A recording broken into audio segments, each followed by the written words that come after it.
Thank you very much for coming. Absolutely. So you've got a new edition of Grow coming up. There's this change in the thesis, or is it the same basic philosophy of purpose-driven marketing? Well, I wrote Grow a couple of years ago, worked with Millward Brown on a big study. The whole idea behind the book was purpose drives growth, and the companies that activate purpose grow much faster than the competition.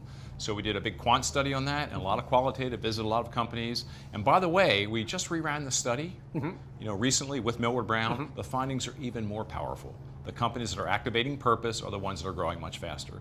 The second book builds on that a bit, but I'm looking at old companies like IBM and Unilever and General Electric and what they're doing with startups to keep them agile, nimble. And we're not just looking at how fashionable it is to work with startups, who's partnering in a really significant way. What are they doing? What are they learning? Why are they doing it? How are they measuring it? And what impact is it having on their culture? So we don't have a title yet. We want something very cheeky, something, we thought about gray heads and young bloods or forever young. They're too cliche, but we're so excited. Crown's publishing it again. Manuscript is due in January. I'm partnering with Tom Post from Forbes. We're co-writing it, so we're really psyched about it, and so is the publisher.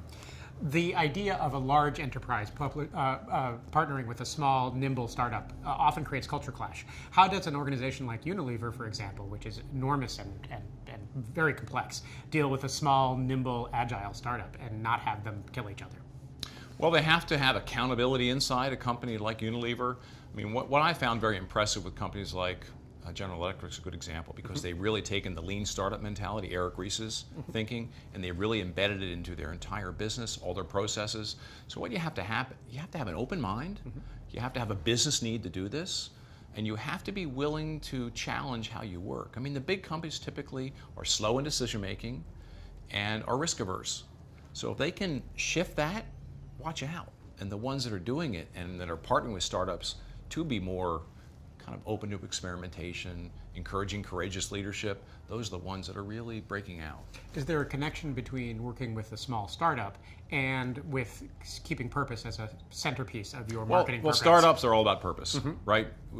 One big difference we see in the big old companies and the startups don't really care about their title, their career path. It's all about the product, the service, the customer, their mission, their cause, their purpose.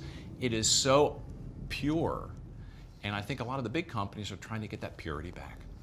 What's happening here with the Glass Lines is all about purpose. Could you give us a little bit of background on how the Glass Lines came to be and what your involvement is with it this year? Well, the Glass Lines is new. I think it's really powerful. It came to be because I think Cannes realized that so much of what's in the industry right now is this sense of purpose. We did an analysis with Factiva about what the conversations are around the world. Purpose is still soaring. Like sustainability, which is very powerful, is kind of ebbing. So I think Glass Lions sees that, and I'm really proud that impact is such an important part of that. And impact is helping Cannes direct contributions to causes that people believe in, which is what I think the future is going to be. Do you think that Cannes, this is your 14th one, I understand? Yes, that's right. Has changed dramatically with the influx of clients that have come here? Absolutely. Well, when I came to Cannes in 2003, there weren't really clients here. I brought a contingent from P&G. We came with a clear objective to try to shake us up and become more creative, change our standards. And now we have 3,000 companies here. And now it's much more important. I mean, to me, it's the one place to come every year that has everyone and is dealing with issues across the entire industry. So the big difference is clients, and the big difference is it's now a festival.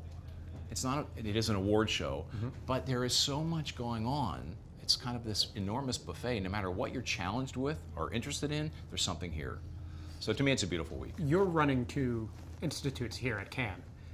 Could you tell us about what they are? Sure. I'm in my 6th year of running a Young Marketers Academy, where we have about 30 of the top young marketers from the great brands of the world. They're sent here as a recognition. They're promising young talent. And we curate the entire week for them. We get them Monday morning, take them through Friday night, and we send them home blown away.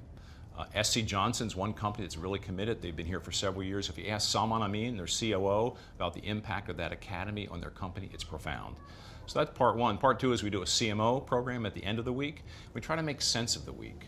We try to, what happened here? What's relevant? What are you taking home? What are you going to do differently? And we bring some of the most interesting personalities of the week into the classroom to have intimate discussions with them. Sir Martin ends the week for us, and I have a dialogue with him about what he saw this week and what's important for him, and we send them home with action plans, and we keep a relationship with them. One final question. If you had one thing that you could tie these 3 threads of your life together with at Cannes here, what would it be, and how would you push that out to the world? Curiosity. I've been in this industry a long time, but the ones who I think stay relevant and are trying to make a difference are the ones that are never complacent, staying curious. I always come to Cannes and come out of here with, I got to double down on this, or I need to work on this with my clients, or I want to do a book about this. So to me, it's keeping your mind open, keeping curious, and that's what I urge all of my friends, associates, clients to come here and keep their minds open. Well, I'm curious about what you'll do next, so thank you very much. Okay, thank you.